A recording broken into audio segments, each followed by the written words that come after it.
Welcome into KSU Nation, the best K-State and Big 12 podcast out there. I'm Stevie B. And I'm Kenny G.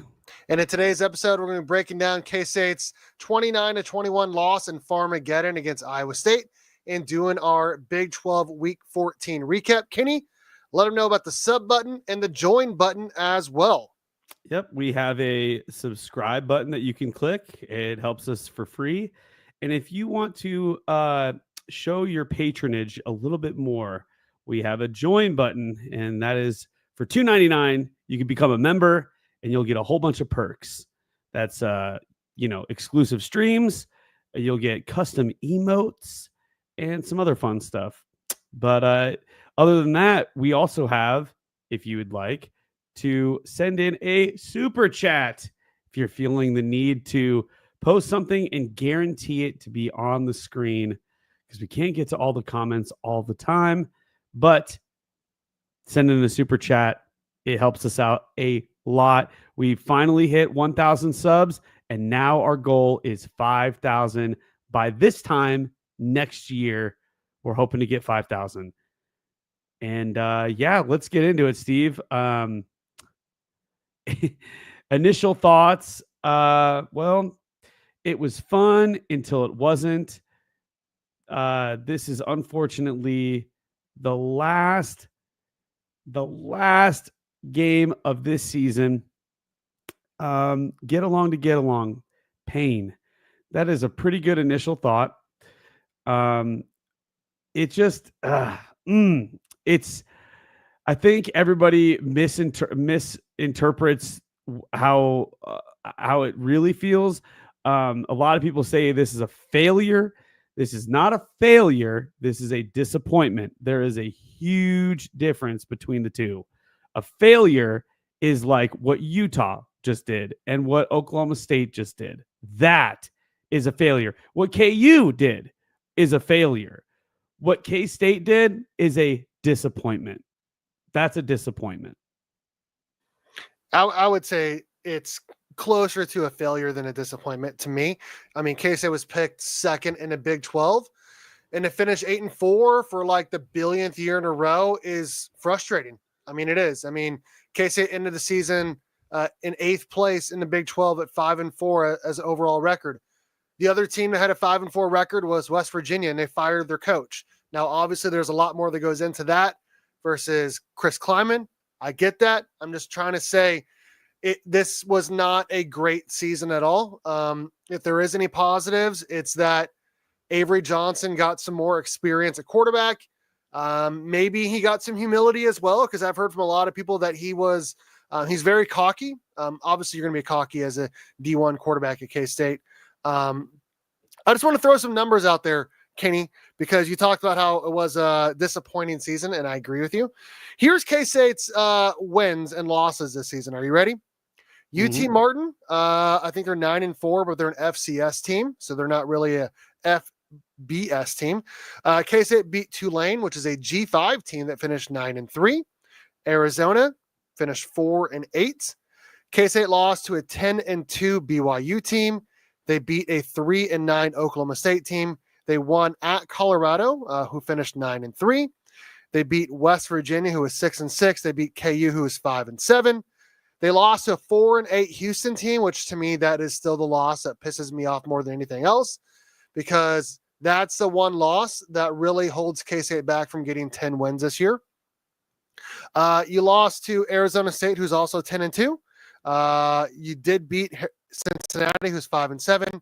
And you lost to Iowa State, who is 10-2. So 3 out of your 4 losses are to teams that are 10-2. You did lose to a team that has a losing record.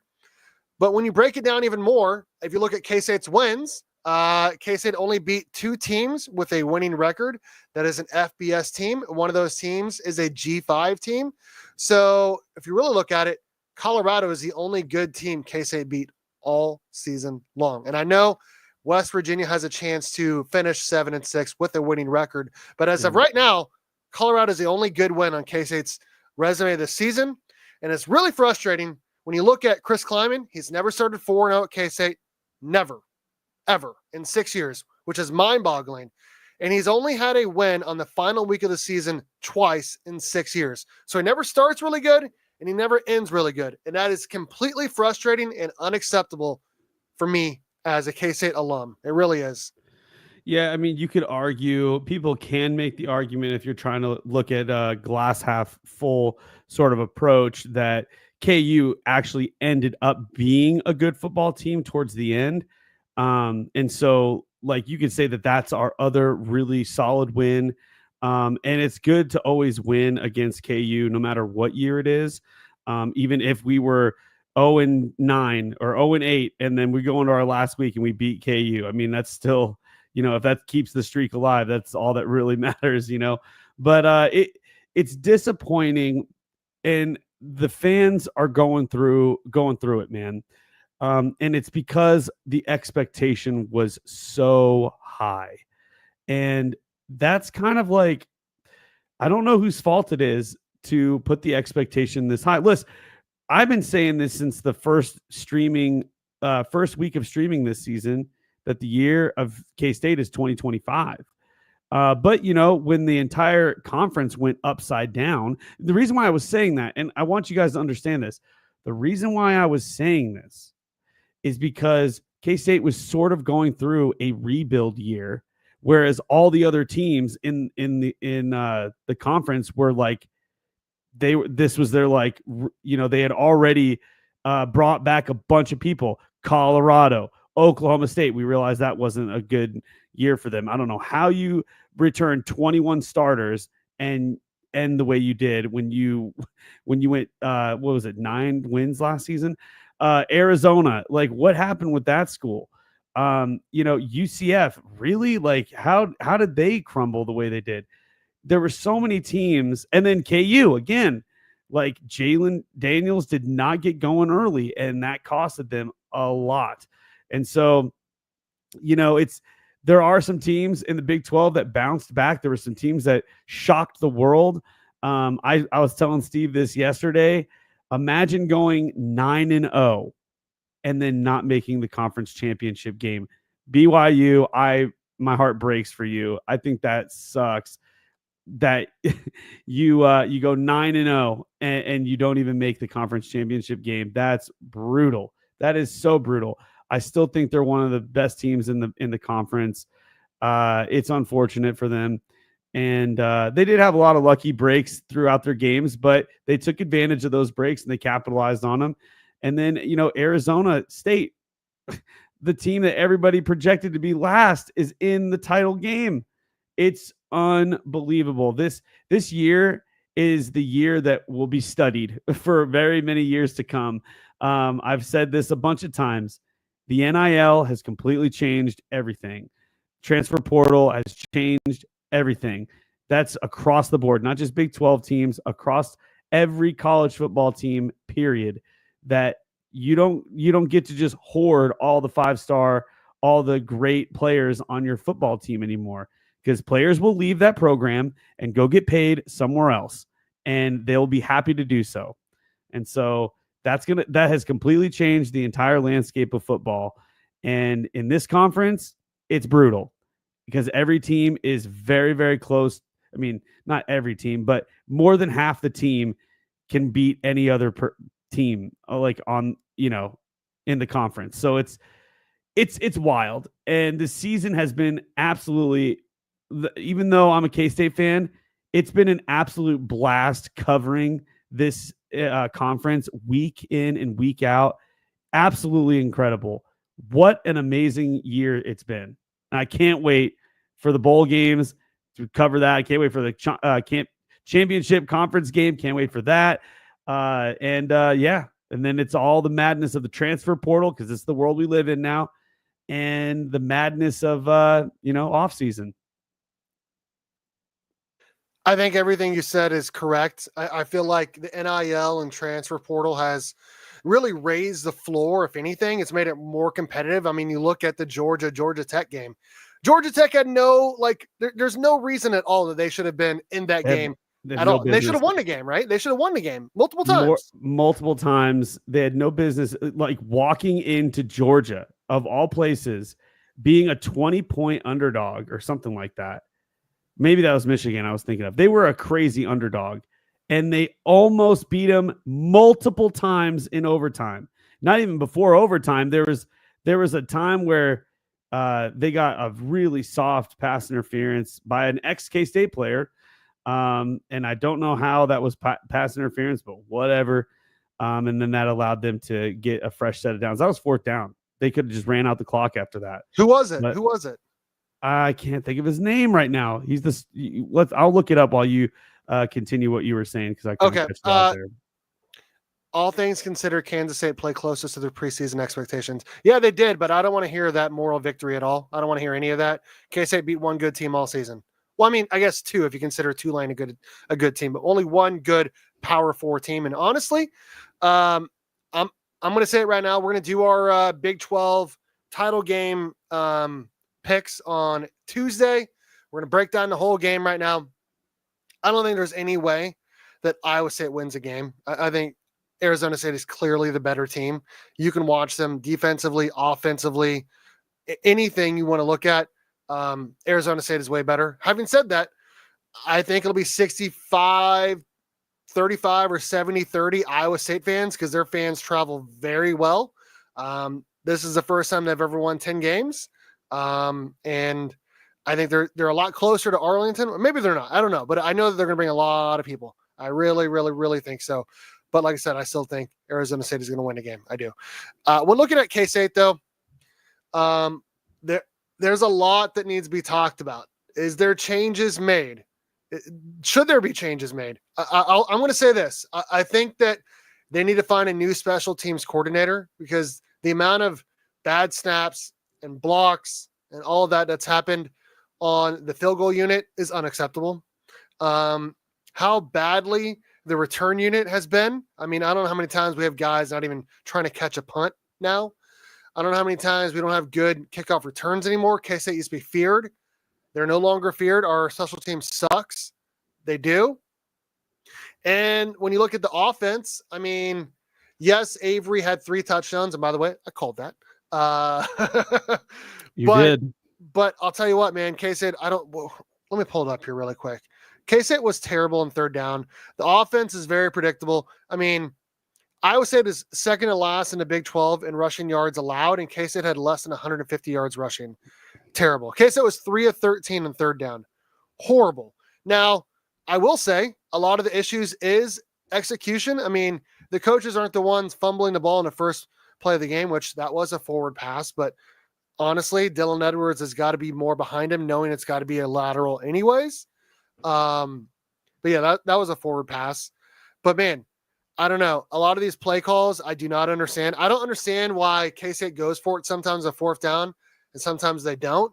I don't understand why sometimes they go for it and sometimes they don't. I mean, they went for it on 4th down multiple times in that game, and then they decided not to go for it at the end of the first half when they could have, you had 43 seconds and 2 timeouts. Go for a field goal. Go for something. I mean, you were beating Iowa State deep all game with Jace Brown. Try something to get a field goal or anything. Or if you're going to go for it on 4th down, maybe call a run play on 4th and 1. I do not get that at all. These coaches piss me off. These play calls piss me off. And it's insanely frustrating. And the fans have every reason to be pissed off right now. They really do. Like, all of the momentum from winning the Big 12 championship in 2022 is gone. It's all gone. This is an 8-4 team every year. And that's fine if your expectations are to be a losing team. But when the expectations are to finish 2nd or 1st in the conference and they finish 8th, that's unacceptable, Kenny. It's unacceptable. Uninspiring play calling. I agree. Yeah, just to tell you, the player's name was Omar Daniels. Yes, I remember him. He was quarterback 2 years ago. I remember him. Yeah, he was actually pretty good. He had dreads. Yeah, that's right. He still does, I believe. But yeah, so a lot of people have said the same exact thing that you're saying, Steve. A lot of people have said, just to add to what you're saying, the sentiment for K-State, and then we can get into the game, I suppose. The sentiment is they all believe in Chris Klieman. They're not calling for his job because they believe that he's a great coach. It's just the staff that he is employed to, help him out. Obviously wasn't there for him when he was going through what he was going through. Um, yeah, you hate when the head coach is trying to hang his hat on the fact that he's one of 8 schools that have been an 8-win season team for the last 4 years. Yes, you can make stats look impressive. You could chalk it up to a bunch of different things. This year was supposed to be. I mean, when you start 7-1, like you said, Steve, it's not good when you lose 3 out of the last 4 after starting 7-1. Um, it's just and one of those games being at home, it's brutal. It's absolutely brutal. I feel bad for the K-State fans. I agree. K-State got away from what made them great all those years. Stout defense, pound the rock, and play action to the tight end when they're 7 in a box. It's really that simple. Yeah, honestly, K-State, I really feel like has become more of a finesse team instead of a tough team. I mean, we have a quarterback. I understand he's probably not 100%, but my goodness, he is shying away from contact. He wants to go out of bounds. He doesn't want to get hurt. We got lots of players on the team like that. We got a linebacker who's been here for a billion years running the wrong way and not seeing, like, every single time that Iowa State had a good run play, they ran it to Austin Moore's side.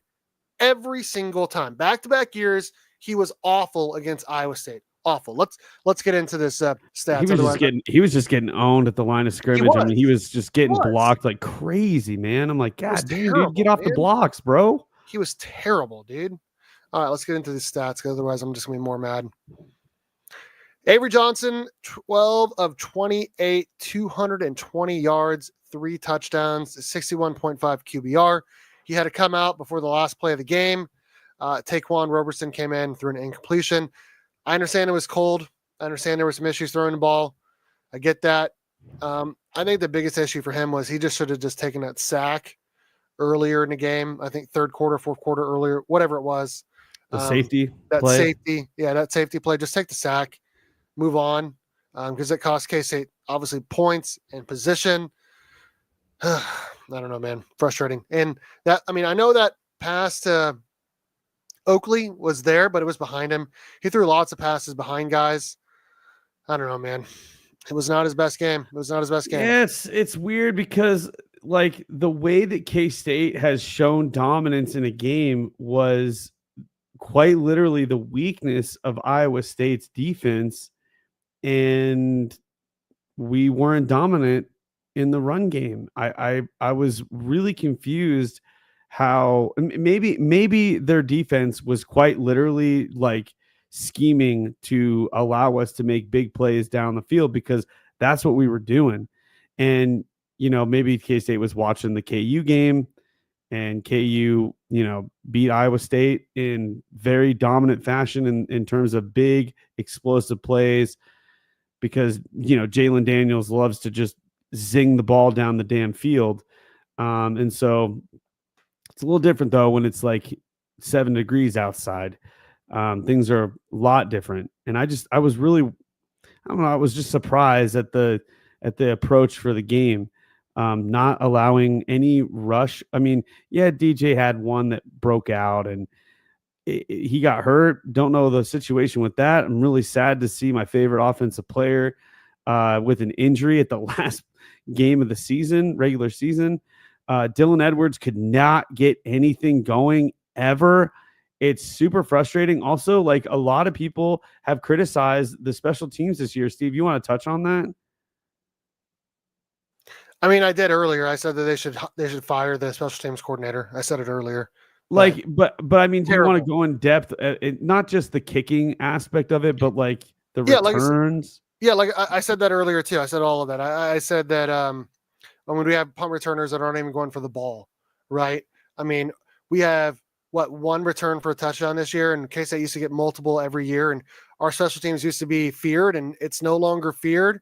We have other teams getting 40-yard returns on us, and we aren't even returning kicks anymore. So it's frustrating. I don't know what's going on. They bragged all offseason about how they have an NFL special teams coordinator, and our special team sucks. So he needs to get out of here. They need to get someone else because he's been awful. Yeah, it's just been, I guess the best word to describe it, Steve, is just uninspired. It's just uninspired. It's nothing to be excited about, and it's very frustrating as a fan to watch. But I mean, again, somebody said this earlier. It's a failure based upon your expectations for this team, right?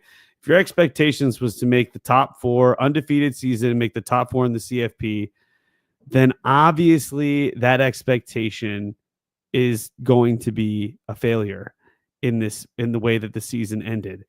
But with the way that if your expectation was let's go out and make some really good games, hopefully like we have a great winning record and we make it to the title game, it's a disappointment. If now it's looking like, we're middle of the pack team in terms of like record and standings, it just sucks, man. It's disappointing. We also have a young quarterback, has a lot of experience under his belt now. A very young offensive line, made lots of mistakes. I think you touched on it, Steve. Don't want to, beat a dead horse or anything, but The Carver O-line was Willis. the O-line was awful. Yeah, in 77, Carver Willis, he was bad this year. He was not good. Yeah, it's a very young offensive line, very young quarterback, young, other than DJ, young backfield, wide receiver. Like we had Jace Brown. That was basically it. And he's a sophomore. And like we have a young wide receiver room. I mean, yeah, we have Keegan Johnson. He has not been playing good. We had Jaden Jackson, who's been out with an injury, I guess, and he's not going to be playing anymore. And ever since he's been out, K-State has not been able to find the jet sweep page on the playbook. I mean, we just don't know how to play jet sweeps anymore. We opted out of the jet sweeps and went to the short field option plays, which was really weird, dude. It was so weird. Those play calls were just so bizarre to me. And our tight ends, I mean, Garrett Oakley was on fire. I don't know, man. I'm kind of excited for next year getting God dang, I think Lincoln Cure, right? I'm excited to see if when he stays of K-State. He just visited Oregon again, so I don't get that at all either. But move on. Sorry. I don't know. I think he'll stay with K-State. I don't think he's going to see much playing time in Oregon. I don't know why you commit to K-State if you're just going to go on another visit to Oregon. But go ahead. Maybe they're just offering him a bunch of free stuff, and if you're a young guy, I mean, they're offering you free this, free that. It's like, well, take the free stuff, because they're a program that's going to be dishing out money like that. Sure, who cares? But I think he knows when he comes to K-State, he's going to be getting lots of playing time. Because again, K-State loves using their young guys. I mean, it's just for some reason we just could not get any leadership. That's the sentiment with a lot of forums. No leadership, no toughness. We lack a vocal leader. It's there's a lot of problems, but I mean, I don't know. Does Connor Riley need fired? Yes or no? Maybe he needs to be realigned in the coaching staff. I think he's a good dude. So you're saying no? I'm saying he needs to be put in a different position. I think promoting him to offensive coordinator was a little overambitious for him. I think he was not up to the task. I don't think he drew up enough plays or had a good playbook to call from. I don't think he has the eyes for that. It's unfortunate for him, but I think where he's strong in, you should keep him there. Like he's a good offensive line coach. Just keep him doing that. I think when you split the focus like that, I think it really thins you out, and something's going to lack. And the offensive line was lacking this year. And that's very uncharacteristic with K-State. Very uncharacteristic. I agree with everything you said. I think he should go back to just coaching the O-line. We should give Matt Wells a try. I mean, he's coached Jordan Love, who's now in the NFL. He's been head coach many times, OC many times. I don't know why we didn't try him at all. Yeah, I agree. I don't feel like K-State's using Dylan Edwards the right way at all. I mean, Colin Klein, his bread and butter was a jet sweep. How many times has Dylan Edwards run a jet sweep this year? Like twice, 3 times, Maybe. maybe 3 times all season in Maybe. 12 games. That's Yeah. pathetic, dude. Yeah, that's pathetic. We need someone else calling plays. We really Yeah. do. Yeah. Frustrating as hell. Okay, we'll go over the stats one more time. We didn't get really to the rushing. DJ Giddens led everyone, 72 yards, 14 touches. Avery Johnson, 64 yards. He actually probably had like 90, I'd say. Before that, he decided to take a negative 30 sack. So that's not good. Dylan Edwards, 3 touches all game. Would have had 4 had him and Avery been on the same page on that first play of the game, which actually was a beautiful play. Just, I don't know, man. K-State's mentally just not there. Jace Brown led everyone, 3 catches, 106 yards, 2 touchdowns. Garrett Oakley, 4 catches, 78 yards, 1 touchdown. Keegan Johnson with a huge fumble. That was more of a defense making a play on the ball than him just fumbling like Avery and Dylan did. Will Swanson had 1 catch, 12 yards. Joe Jackson, 1 catch, 5 yards. Let's just get to our cat of the game. Move on to the defense, Kenny. Yeah, the cat of the game for this week, and actually the first time getting cat of the game all season long, is Jace Brown. We had very high hopes from him last year as he stepped up in a big way, being, a true freshman and just connecting really well with Will Howard and just being very dominant late in the season. And we were like, okay, this guy coming back to K-State next year, he's going to be, him and Avery, their roommates, he's going to be popping off. Wasn't really popping off this year until, of course, the last game of the season. You see here 3 catches, 106 yards, and 2 touchdowns. One of those touchdowns, had to work a little bit, had to do a little dance in mid-run and break a few and juke some people out. And yeah, man, very impressive from him. The rumors about him potentially leaving K-State after this season, I don't know what to really think of that. There's also been some people answering those rumors with, well, Avery is trying to talk him in to staying. Either way you think about it, I think Jace Brown's a great talent. He's a young guy, and he's from Florida originally, so maybe he's feeling a little homesick. I don't know what the deal is. I just hope that a guy like that with talent like that will find a way to improve and want to improve with K-State in the long haul. That's just all I got to say. I hope he sticks around. I mean, I'm going to add some conjecture here, and I put this on Twitter as well. I think he's just not happy with the playbook that Connor Riley's using. I mean, we've gone more to throwing it to the tight ends this year than we ever have before, and receivers are not getting used enough. And he's probably pissed off about it. He probably is. He doesn't like it, and he doesn't like losing 8-4 back-to-back seasons. But hopefully this big game gets him to stay. I don't know. I know he's roommates with Avery Johnson, so we'll see what happens. But glad to see he had a big game. And without him, I mean, K-State loses, honestly. K-State probably gets embarrassed if he doesn't play in this game. So glad he did. Yeah, for sure. Moving on to the defense. I feel like the defense was okay. They still gave up a ton of third down and longs, whether it was from penalty or not. I mean, I know the third downs are probably like 4 or 15, but almost all of those were third and like forever. And it's been an issue all year. VJ Payne and Austin Romaine were stellar as always. VJ Payne, 12 tackles, 8 of them solo, 1 TFL, 1 pass defended. Austin Romaine, 12 tackles, 7 solo, 1 pass defend. Both of them could have had a pick 6, but really Marquise Siegel had the one that should have been a pick 6. And of course, because he doesn't catch it, he doesn't return it. Because of that, Iowa State comes out and scores, and obviously K-State loses by a touchdown. So that would have been a difference in the game, Kenny. It really would have. What do you think of the defense in this game? That's the story, man. That is the story. Defense did their job. Offense just couldn't get things going. Lots of mistakes, and this game was reminiscent, not in terms of score, but reminiscent of the way the BYU game went. I mean, turnovers, giving BYU short fields, not helping the defense out a lot. With the way that the offense handled their job, and it just sucks, man. Because man, like you you wanna just like hope that it breaks your way. We're sitting there waiting for it to just break our way just once, and it just could never do it. Also, you got to tip the hat a little bit to Jacob Parrish.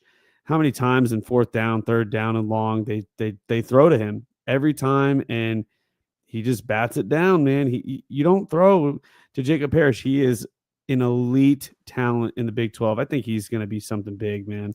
What about that play on 3rd and goal where if he doesn't bat that pass down, I mean, that guy's wide open in the end zone and had to settle for a field goal and keep K-State in the game, dude. That was a huge play.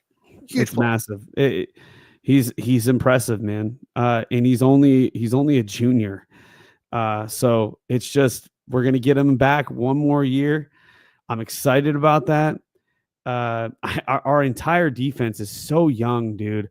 And I just think that we really need to capitalize and find somebody to fill the safety position. The other safety, VJ Payne, Jacob Parrish, they're fantastic. Jack Fabris is okay, is all right. He was given effort. He's a backup. He will never be like a big He- starter for us. I don't feel like, at least. Yeah, He's a and our backup. our linebackers are out of control. They're so dang good. And They we've weren't got good. They weren't good in this game. Austin Moore 2 tackles, Des Purnell 2 tackles. Not good, but thankfully yes, you have Austin Romaine. But go on, sorry. Yeah. Austin Romaine, stellar dude. He'll be a freaking junior next year. We'll have a lot of returning people to be seniors. It's going to be good. I'm excited for next year. It's just unfortunate that it had to end this way.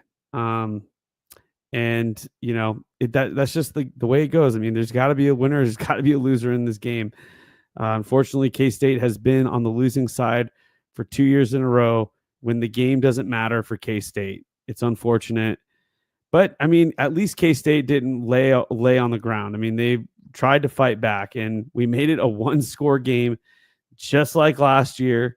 Only last year felt way more dominant on the Iowa State side. We actually, I mean, dude, their quarterback was not able to throw a damn pass to his receiver. His receivers were like, I don't know what was going on with them, but they are clearly not fit to play in winter conditions. I mean, their running backs and receivers were dropping passes all over the place, but he was also, he's throwing it up for grabs. K-State should have had 4 or 5 picks, man. yeah, K-State should have had 4 or 5 picks in this game. It's upsetting.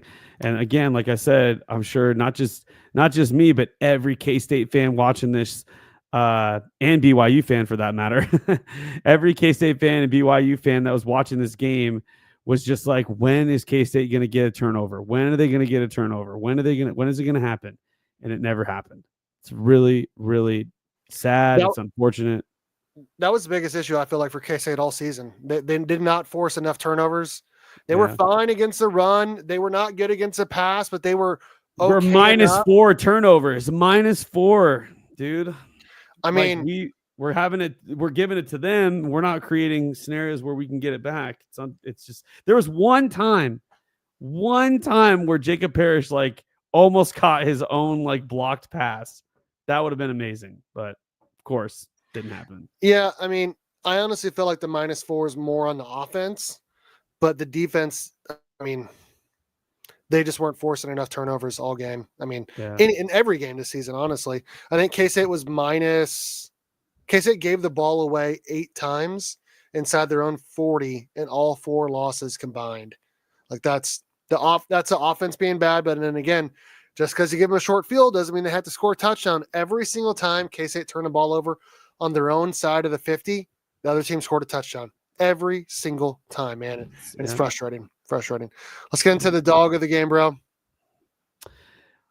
Who else, other than making his debut on KSU Nation for the first dog of the game? It's VJ Payne. God, dude. One play sticks out above all, and it's the one where he folds a guy in half. Man, that was just a big time. I think this is the shot of him after he hit that guy. what's on the screen right here. So, man, shout out to VJ Payne, who has had an impressive season this season. It's unfortunate he's like the only safety that was ever doing anything for us in a positive way. It's hard when you only got two guys that are competent in the secondary that you have to basically find ways to make plays. And teams, they watch film, they're just going to throw away from VJ, they're going to throw away from Jacob Parrish unless it's like third down for some reason. They just want to throw to them during that time. But yeah, man, shout out to VJ Payne. He's playing great. And he did an amazing job that game. I think he had a little chip on his shoulder from last year and wanted to prove something this year with this game. And boy, did he prove something. I mean, he came out firing away, man. I respect his game. I respect his play, his attitude. I mean, the effort that he gave is the kind of effort that K-State fans love to see. They love to see that kind of effort. He should have probably been the dog of the game several times this year. But man, like you said, dude, he's playing at an all conference level. I feel like he'll probably be second team all Big 12. Him and Jacob Parrish are probably the only good players we have on the back end of our defense. Yeah. Thankfully, he has another year to use at K-State. So I'm excited for the future with him, man. I am. And he played great, and he earned this dog of the game because he has a dog. He's a dog, man. Yeah, I kind of want to go over, since the regular season is completely over, we're going to go over the leading cat and dog of the game. I'll tell you what everybody got, but the cat of the game, we have DJ Giddens with 6 cats of the game. Avery comes in second with 4. Dylan had 1, and Jace had 1. So that's the cats of the game. And dog of the game, we have a lot of people. But tied for first is Austin Romaine and Brandon Mott. Obviously, they were studs. And then everyone else just has 1 dog of the game. That is Des Purnell, Toby, Jacob Parrish, VJ Payne, Keenan Garber, and Marquise Eagle. So those are the cat and dog of the game, basically like finalists, tile leader, whatever. Surprising that we didn't give one to Jacob Parrish all season. That's shocking, actually. He got 1. Oh, I didn't hear you say his name. Oh, so. Yeah, he got 1. It's probably the one that he got the interception. Oklahoma State, probably. Yeah, probably. Yeah. Okay, I'm CVB. This is Kenny G. We're going to take a look now at the Big 12 Week 14 recap. The Big 12 title game is set, Kenny, and all the action kicked off on Friday. So with all the game, Colorado won 52-0. With all the chaos that went on throughout the entire Big 12, week in and week out, this week there was 0 chaos. Like all the favorites won. All the favorites won. And it's bizarre because every single league outside of the Big 12 was chaos. So it was just like, it was like it flipped on us or whatever. Yeah, Colorado, Oklahoma State. My goodness. Look at that score. Oklahoma State puts the O in Pokes, not only in this game, but in the conference wins. What in the world is going on with Oklahoma State's program? They phoned it in. My God, this school, this program was horrible this year. Horrible this year. I don't want any excuses. Dude, there is none. They returned 21 starters. 21 starters from last season, and they were in the conference championship game last season. I don't understand this, Steve. It doesn't make any sense. I'm confused. Like, okay, I don't get it. I'm gonna tell you what happened here, Kenny. Last year, Oklahoma State had by far the easiest path to Arlington. This year, They did not. Like they got really lucky that all of their tough teams they played, they got to play all of them at home. They did not have that luxury this year, man. They did not. And then toward the end of the season, I really felt like after the BYU game, honestly, they shut it down. Like they did not care at all anymore. But Colorado is a really good team. They only got better throughout the year. If K-State played them now, K-State would get beat badly. They would. Sugar Sanders is probably the best quarterback in the country. They have Travis Hunter, who's going to win the Heisman, which, by the way, my brother-in-law saw him this past weekend in Texas. He unboxed some sports cards. He actually has a signed Travis Hunter card. So I told him to hold off on selling it until after Travis Hunter wins a Heisman. But anyways, LaJohntay Webster, 11 catches, 175 yards, 2 touchdowns. I mean, they never let off the foot off the gas. 21 points in the first half, 31 in the second half. They like Brooklyn Boy said, man, they put that belt to that butt. They wanted this win really badly to try to get to Arlington. Unfortunately, they did not get the things that needed to happen. Kenny, I want to ask you really quickly, is Colorado one of the top 2 teams in the Big 12? Should they be in Arlington right now? Yeah, honestly, I think there's a lot of teams that you could put in that conversation. I think Colorado should be in there. I think BYU should be in there. I think Baylor should be in there because they are playing outstanding football right now. And they're like, other than Colorado, they are the scariest team I think I have ever seen right now. I think Baylor is playing better than anybody in the Big 12. And that's like, I'm not being hyperbolic. I think Baylor is the real deal. Like they absolutely clapped the Giant Slayers in KU. And KU had a lot to play for. And Baylor came in and just folded them over. It was insane. Yeah, Baylor's no joke. I'm terrified of that team next year. I mean, if you go back, take a look at Colorado's win against Baylor. That's probably, if Baylor wins that game, we can't go back and look at it. I don't know what the tiebreakers would have been. I feel like Baylor would have gotten into Arlington had they won at Colorado this year, dude. They wouldn't have lost the next few games. I know that for sure. They were emotionally burnt out after that game, and I feel bad for that team because good God, dude, they are dangerous. And Arizona State or whoever would have been in the game with them dodged a massive bullet. It would have been a blowout Big 12 championship game. I think Colorado could have been there. I'm not saying they deserve to be there. I definitely think Arizona State deserves to be there. I do. I think it would have been really nice to get a rematch, Arizona State versus BYU. I do think both of those teams are probably the 2 best teams in this conference, with Colorado right there at 3rd. But had they made the Big 12 title game, I feel like had they just made it the title game, they probably would have got to the CFP because everyone wants that TV exposure. Everyone wants Deion Sanders in there, regardless of whether they won or lost. They probably would have been in the CFP, which, by the way, that's a whole other thing. The Big 12 is getting way disrespected right now. Only getting 1 team in right now is stupid. The worst team in our conference, Oklahoma State, beat Arkansas, and Arkansas beat Tennessee when Tennessee's projected to be in. So that's crazy to me. It really is.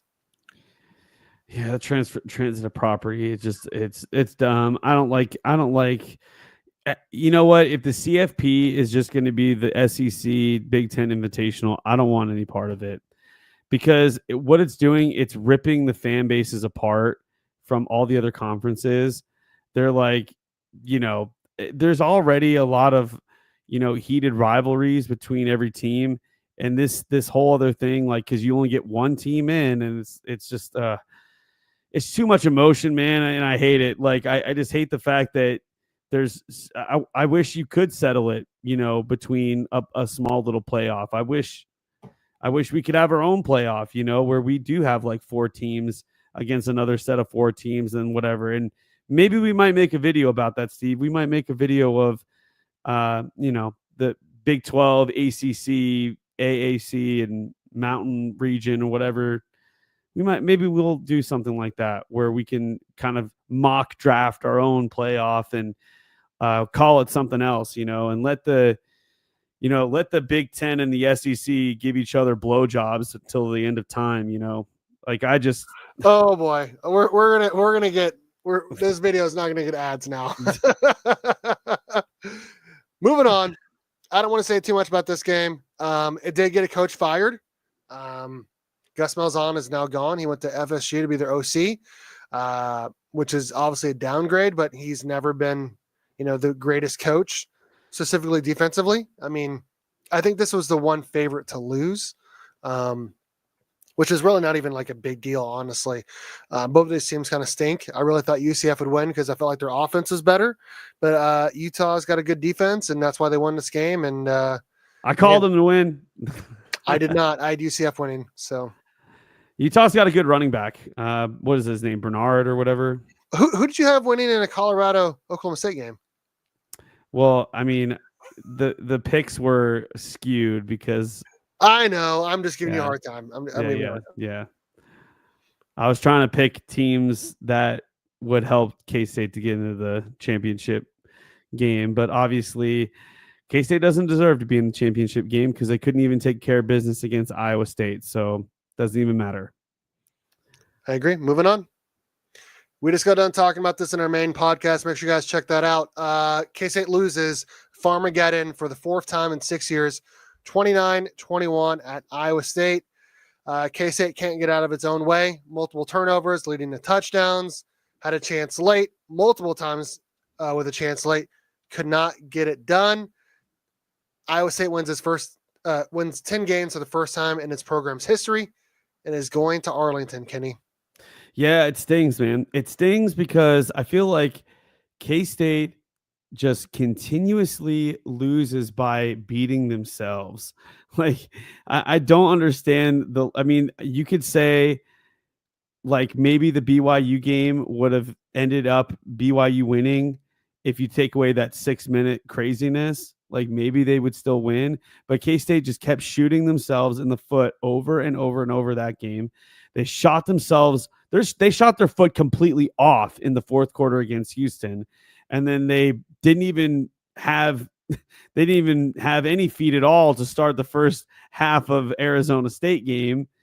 They found their feet, but it was too late, And then again, we go to Iowa State, and the first play of the game is just fumble. Then they score a touchdown, and we're already playing from behind. It's unfortunate. Second year in a row, K-State doesn't have anything to play for when the game starts, and then we lose the game by one score. Sucks, man. It is what it is, though. K-State, they can't figure it out. I think it's a coaching thing. It's the coaching staff not getting these guys prepared.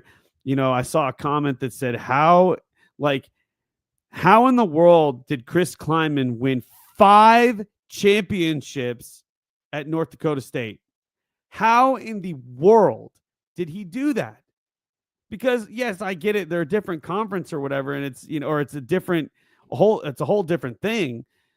But it's still impressive that you got 5 championship titles. That should carry over. So something is not like he needs to up his game, I guess you could say. Like whatever he's doing is not working. And whatever he did in North Dakota State, he needs to take what worked and apply it to K-State, and he needs to change something. It's unfortunate, man. It's just everything that I'm saying, it all just chalks up to disappointment, and it's unfortunate. It just was an unfortunate season. Shout out to Iowa State for winning 10 games, getting Arlington. Big ups to them. They wanted it more than K-State. They were the tougher team. Having said that, I didn't feel like they played their best football at all. I felt like they did not play very good, and yet somehow they won by a touchdown. Somehow, some way, even though they did not play very good at all, they still won. When you and I were talking today, maybe it was last night. I feel like it was today, though. You felt like K-State's going to go 11-1 next year because we looked at next year's schedule. I can't, in good faith, pick K-State to win double-digit games during the regular season ever under Chris Klieman. He's never done it. Never in 6 years. He's never started 4-0. If I had to pick right now, next year, way ahead, I'd have K-State at 7-5 or 8-4. They're probably going to lose every game to a team that's better than them because that's what they do every single year. And I'm tired of it. Probably going to lose to Baylor. Probably going to lose to freaking Iowa State. Probably going to lose to a bunch of teams, man. It's frustrating as hell. Chris Kleiman's got to figure out a way to be better, man. He just does. And I'm tired of these 8-4 seasons. Might be good enough for some people, but it's not good enough for me. Yeah. So, I mean, we play Iowa State. They're going to lose all their, they're going to lose their 2 professional wide receivers. And it's also played in Ireland.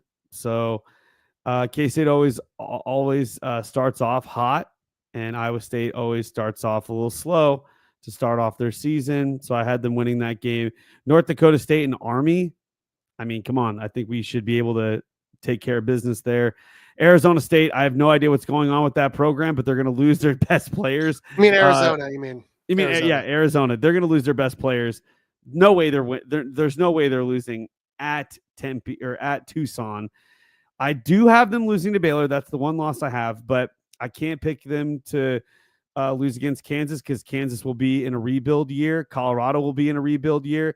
Texas Tech, I don't know if Taj Brooks sticks around, and that's like their most dangerous weapon there. TCU, I had that being a close game, but that's also played in Bill at the Bill. UCF, they're going to get a new head coach. And I know that new head coaches can do amazing things. I mean, look at Arizona State, but UCF is got a lot of building to do. And then Oklahoma State, dude, rebuild year for them. And then Utah is a rebuild year for them. So every single team is in a rebuild year, whereas K-State, they had their rebuild already. So that's why I feel like we're going to come in. And again, I've said this over and over and over. 2025 is the year of K-State. Avery will be ready next year for sure. I just can't in good faith pick him to win double-digit games when it's never happened under Chris Kleiman. Bill Snyder did it a bunch of times, 6 times in 7 years and won 11 games. I think he won 11 The 90s games. were crazy for him. The 90s were amazing. 90s and early 2000s, they were. Yeah. I just can't in good faith ever pick Chris Kleiman to do it. I just can't. So let's not forget the last 2 years of Bill Snyder and Bill Snyder 2.0. I mean, it was. I know. I get it. But it was rough. He's the last person to do it. Chris Kleiman's never done it. Yeah. Never. Moving on here. We talked a lot about that. K-State, Iowa State.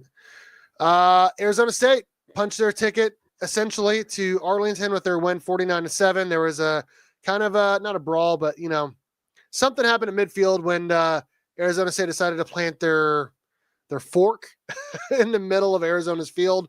There's more fight after the game than there was at all during the entire game from Arizona. Arizona was picked to finish in the top 5. They finished 4-8, 10-2 for Arizona State and Kenny Dillingham, which you and I would definitely pick as a Big 12 Coach of the Year. Yeah, hands down, Arizona State, one of my favorite teams to talk about. Arizona, I'm sorry. This is what a failure looks like. This is what a failure of a season looks like. To everybody that's harping on K-State, K-State fans, if you're watching, this is what a failure looks like. Not K-State. K-State's a huge disappointment, and it's unfortunate, but Arizona, I would much rather be K-State than Arizona. Let's just say that. I mean, they did not look competent at all this entire year. It's embarrassing. It's so embarrassing. So, hats off to Arizona State. They are clearly one of the best teams in the Big 12. And you'll have to wait to see who Stevie and I pick for our Big 12 conference championship game teams. Who are we going to pick? Am I going to go Arizona State? Am I going to go Iowa State? We played both teams. Who knows? We'll see. We will see. But congratulations, Arizona State. You guys are extremely fun. I really hope that Tyson is not out for the season, because that would be devastating for your team, especially right before a conference championship game. Yeah, so check out our Big 12 title game preview on Tuesday night. We're going to break down Arizona State versus Iowa State Saturday, 11 a.m. at the house that Jerry built. Moving on. Yes, sir. BYU gets a win, 30-18. You and I both picked BYU to win the Cougar Bowl, 28-10. They won 30-18. Their fans were loud. Which, by the way, you and I were looking at their jerseys. We like the dark blue, the navy blue BYU jerseys and logos way more than the light blue. Dude, it is ballin'. Look, I like the dark blue. I think dark blue is sweet. You guys need to do that more often. I like it a lot. It's super cool. Houston demonstrates yet again that they are way ahead of schedule. Getting a new OC can change so much. You just witnessed it right here. So for all those K-State fans that have these issues with Connor Riley being the OC, if you get a new OC, you could be a lot more competitive. I mean, you see it right here. So it's not like there's a lot of merit to why people are calling for OC's heads, because sometimes better OCs are just, when you know what you have to work with, you can make games interesting. And Houston, man, they were in this, dude. They were there. There was a point in this game. I watched the whole game. There's a point in this game where they were driving, and then the quarterback went back and he fumbled the ball, and then BYU ended up with it at the very end. And dude, if that doesn't happen and Houston makes it like a 1-score game, I mean, we could have ended up having a nail biter at the end. I don't think that BYU would have lost in the end, but it was close there for a second. It was definitely nerve-wracking. And at the end of the day, BYU had nothing to play for because they already were out of the not the CFP. Well, of course the CFP, but the CCG conference game, championship game. But Houston, wow. Even though BYU is not number one and not going to the conference championship game, they still have the number one mascot. I'm just going to say that. Okay. I'm just going to say Cosmo is incredible. And he's the best mascot in the world. The dude is crazy. He is. I agree with everything you said. BYU, they deserve to win 10 games this year. Let's not forget they beat SMU. So if SMU gets in, I feel like BYU should get in. They're probably not going to, but I still feel like they're one of the top 2 teams in this conference. And again, they beat SMU, which is probably going to win the ACC championship game. They got the best resume. They have the best resume in the Big 12. They do. By far, man. They beat the crap out of K-State.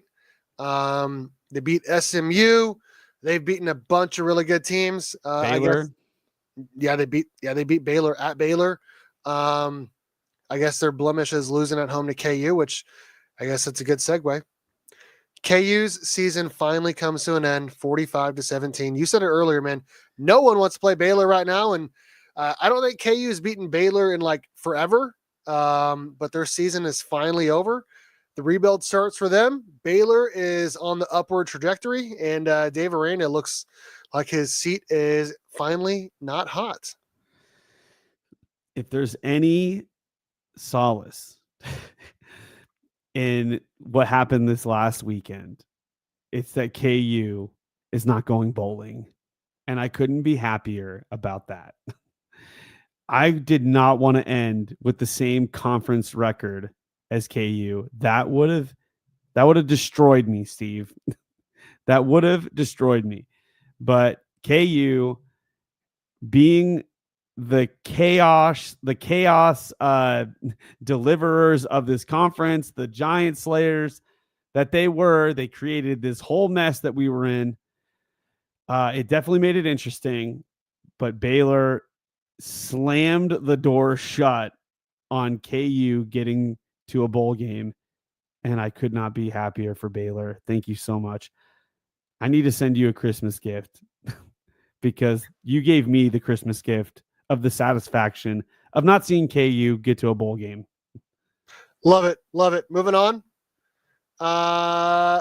Texas Tech finishes 6-3 in a conference at the 52-15 win against West Virginia. That got Neil Brown fired. Neil Brown is gone, no longer the coach at West Virginia. But again, I said this earlier, West Virginia finished with the same Big 12 record as K-State, and their coach got fired. I know there's a lot more context there, but still.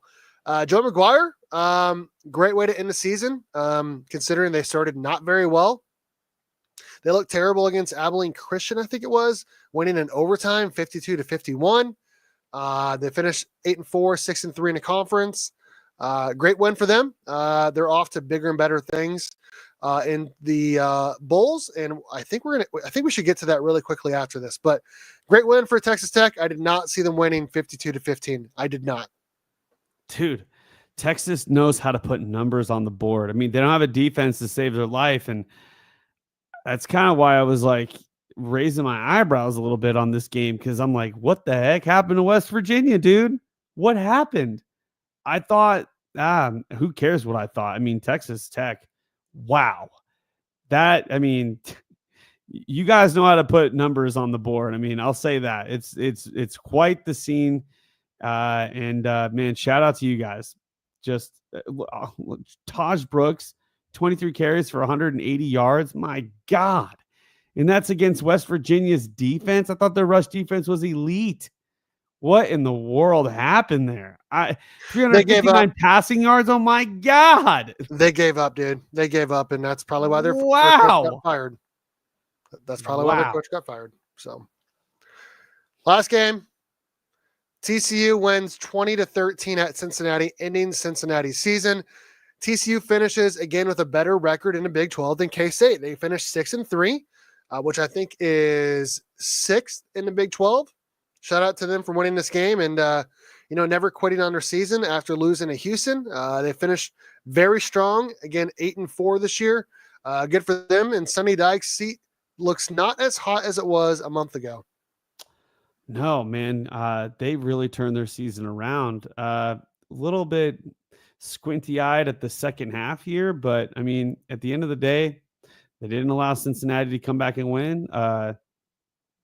Props to TCU for ending on a nice record, saving your coach's seat.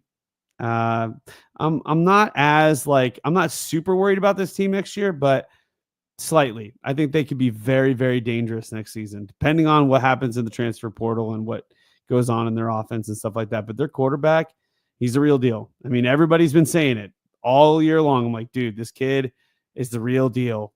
He's going to be really good. Just give him time. Same kind of sentiment that people said about Avery. Like, just give him time. He's very, very good, very, very talented. I'm interested to see what happens with TCU in the future here. Absolutely. I feel like Hoover is a pretty good quarterback. We're going to see him next year in the Bill against K-State.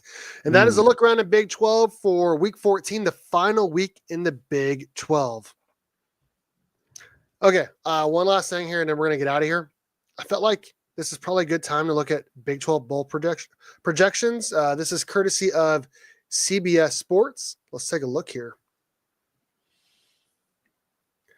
The Big 12 is currently projected to only get one team in, the CFP, which would be Arizona State, which, I mean, I feel like most people probably have winning the Big 12 title. They have them as a 10 seed.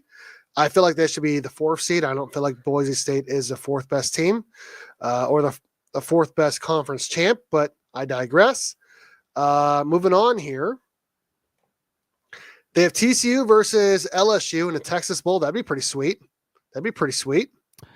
Yeah, that'd be a nice game, I think. Hell yeah. I'd be totally down to watch that. Totally down to watch that. December 31st at Houston's Reliant Stadium, I think.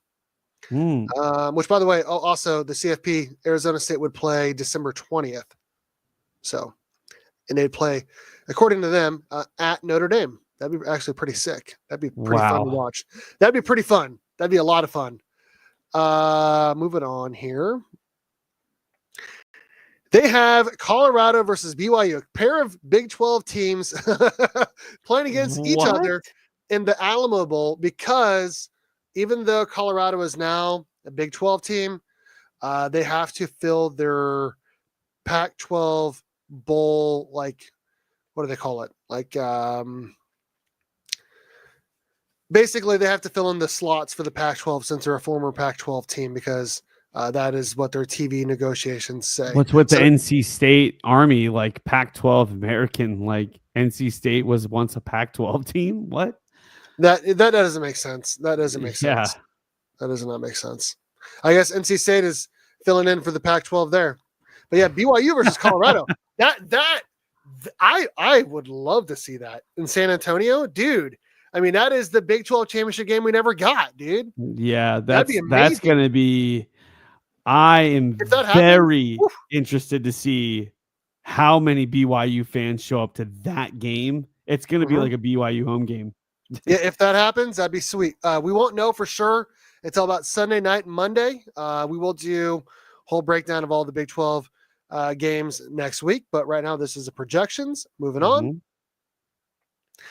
They have Iowa State versus Clemson in the Pop-Tarts Bowl for the second time in the last 5 years. The last time they played there, they played against each other. Brock Purdy was a QB, and Clemson won the game. So that'd be pretty sick to see this game in Orlando. They get the Pop-Tarts Bowl, man. That's cool. The Pop-Tarts Bowl. Yep. That was pretty fun last year. That was pretty fun last year. Very, very cool bowl game for sure. Moving on. K-State versus Vanderbilt in a Liberty Bowl. Not excited. Not excited. Oh my God. We got the Liberty Bowl. You have nothing to play for in that game. I would not be excited for that in Memphis. Vanderbilt has gotten a lot better. They beat Alabama this year, but they're still in the lower tier of the SEC. You don't want to lose to them. And I don't know. We'll see how many players check out before this game. I would not. I don't want to play that game. I don't want to play in the Liberty Bowl. That stadium is trash, and I do not want to play against Vanderbilt because you got nothing to gain. Nothing. I mean, I guess bragging rights over an SEC school, but who cares? I mean, it's Vanderbilt. Yeah. Baylor versus Tulane.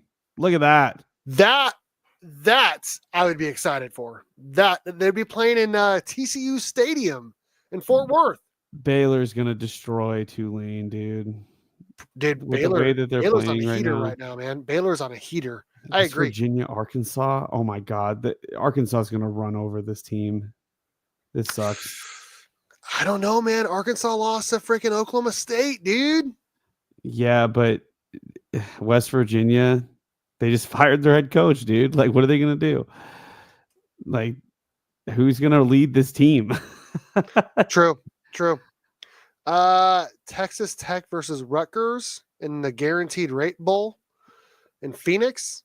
Oh my God. Texas Tech is going to destroy them. It's such a dumb name for I just hate it. Guaranteed Rates. I hate it. I hate it. They call it the Rate Bowl now, but it should be the Guaranteed Rate Bowl. It's so lame. It's so lame. It's changed names. Texas, but looking at the game, Texas Tech, Rutgers. Texas Tech should win this pretty handily, I think. Day after Christmas. Same day I have a dentist appointment. Not looking forward to that. Oh. Is it at 2:30? I don't know. Nice. I think that's it. That's it for the Big 12. Dude, I can't believe we got the Liberty Bowl, man. Well, this is just a projection. I know. So this is according to Jerry Palm, who also does NCAA basketball projections. Where is Iowa State? Did you put Iowa State? Oh, Clemson. That's right. Clemson, yeah, right there. Pop-Tarts Bowl. So that's a look at the Big 12 bowl projections here for 2024. Kenny, I think that's it for our podcast for today. We'll be back on Tuesday night, breaking down the Big 12 title game and looking at all of the title games, picking them. Then also, that's when we're going to do our Big 12 power rankings, the final Big 12 power rankings of the season. Really quick. Do it. So my family and I went to the K-State men's basketball game today, and it was actually a doubleheader. So they had the men's basketball game going, and then they had the women's basketball game right after. The men's basketball game was very promising. It was actually a historical game for K-State. it was the first time that K-State had ever scored 120 points in a game ever in the history of their program. And they did it today. And they also scored 21 threes, which the last time K-State had scored 21 three-pointers was in 1994.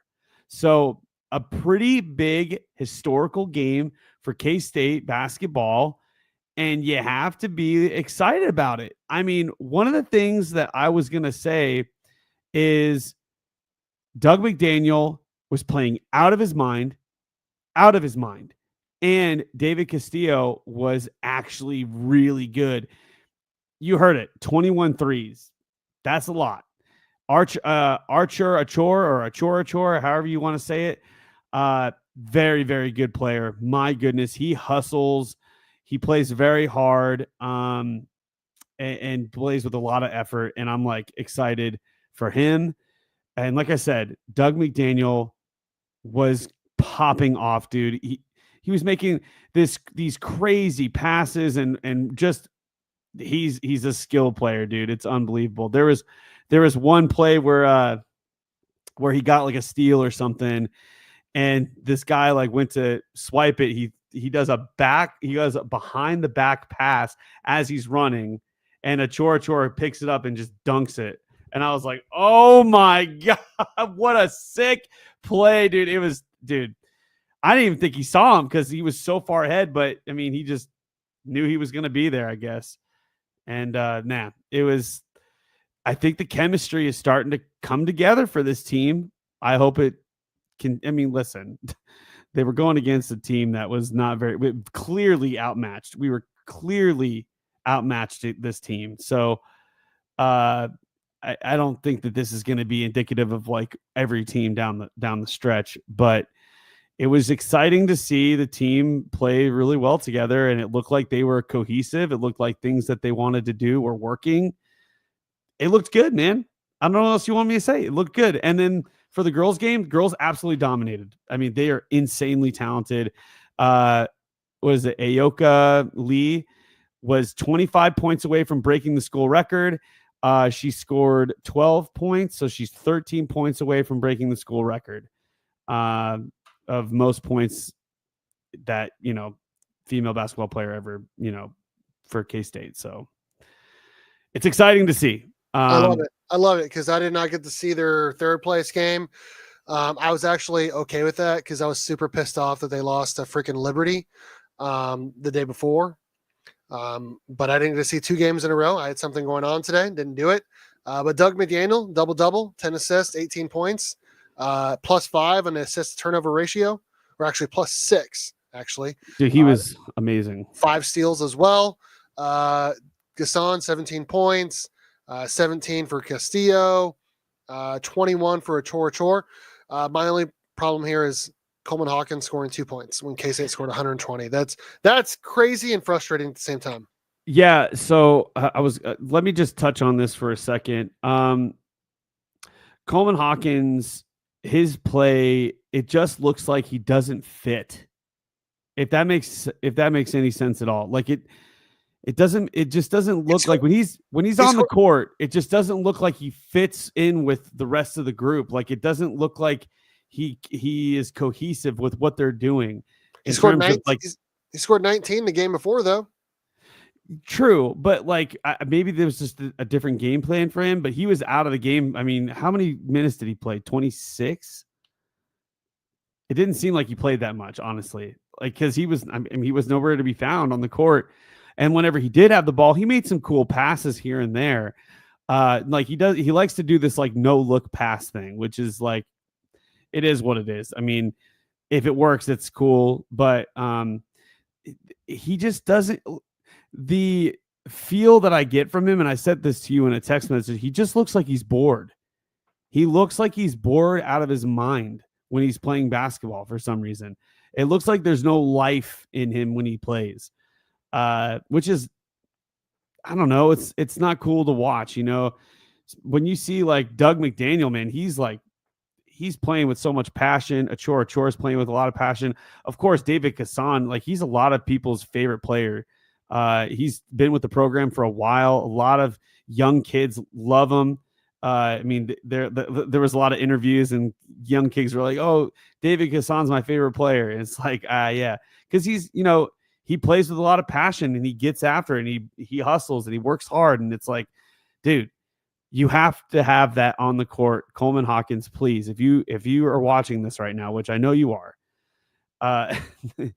just play with a little bit more heart, man. Just go for a ball that looks like it's out of bounds. Just go for it, like show some effort, play every game like it's, you're, in the second half of a Final Four game, and you're down by 2. Like play every game like that. Like, I know he's complaining about our rems a lot, but I mean, no one else is having an issue with it. I mean, Achor, 21 points, 18 for McDaniel, 17 for Castillo, 17 for Gasson, 14 for Housen, 12 for Max Jones. I mean, he tied for the most minutes of anyone, and he only scored 2 points. That's alarming to me. But K-State won a game, and you'd expect that against a team that's now, 1-8? So, yeah, I like seeing that, and I'm glad to hear that you had a good time. So yeah, it was a good time. Not a lot of people there because holidays, whatever. So that was to be expected. But the Cats still came out, and like I said, other than Coleman Hawkins, they all played out of their minds. They played like they had a ton of energy and they had something to fight for and play for. And you know what, Steve? What was really sort of like a breath of fresh air was the coaching staff of Tang. Like Tang was not like super. He wasn't super animate, but like his coaching staff was popping off. They weren't letting anything slide, dude. I think Tang has sent a mandate to his coaching staff to be like, I need help getting on these guys because I can't do it alone. And I think those guys are kicking these kids in the butt when they're not hustling, when they're not doing what they're supposed to be doing. I mean, dude, they were getting on their ass, and I'm like, whoa, dude, we're up like by 40. Like, what is going on here? But they're not letting anybody, no breaks. I mean, you don't play sloppy, you don't play down, like you give it your all every single time. So it's very nice to see. I know when you watch them play live, it was a totally different team that you were explaining to me. They were getting booed. They were getting booed in the crowd, which is wild. That did not happen today, even though it wasn't a full crowd or anything. A lot of people were cheering. They were excited. They were happy. People were leaving with smiles, giving everybody fist bumps. It was a totally different environment than what you explained to me a few weeks ago. But when you when you beat a team like that and you score 120 points, how can you not be excited? How can you not feel good about that? You know what I mean? Love it. Okay, that is our podcast post week 14 here in the Big 12 for football, and we're going to get into some basketball more as the season goes on. Yep. We appreciate everyone for watching. Kenny, there's just one last thing to say, bud. Go Big 12, and of course, as always, go Cats. Go Cats, baby. Damn,